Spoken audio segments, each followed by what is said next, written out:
నల్లి గోష్ బిర్యానీ అన్ని చోట్లనైతే ఉండదు, అన్ని రెస్టారెంట్‌లోని. కేవలం కొన్ని రెస్టారెంట్‌లోనే ఉంటది. సరే ఈ రెస్టారెంట్‌లో ఉంటదని నాకు ఒకసారి వెళ్ళినప్పుడు అర్థమైంది. అప్పటినుంచి 4, 5 సార్లయితే ఇక్కడికొచ్చి నల్లి గోష్ బిర్యానీ అయితే తిన్నాను.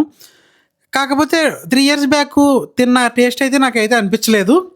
ఓకే. సరే చాలా సంవత్సరాలు అయింది కదా అని చెప్పి మొత్తం ఒకసారి టేస్ట్ చేద్దామైతే టీమ్‌తో పాటయితే వెళ్ళాం. ఫస్ట్ చాలా ఐటెమ్స్ అయితే చెప్తారు కదా! అందరికి నచ్చినియి. సో, అలాగే వెజ్ ఐటెమ్స్ కూడా, నాన్ వెజ్ ఐటెమ్స్ కూడా మొత్తం అన్నీ అయితే టేస్ట్ చేస్తాం కాబట్టి అయన్నీ యాజ్ యూజువల్‌గా కడుపులో పడేసాం. కాకపోతే ఇక్కడ యాంబియన్స్ కొంచెం బావుంటది.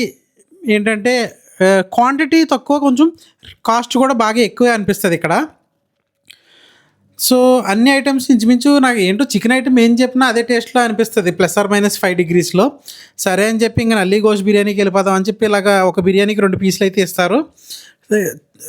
కాస్ట్ 575 600.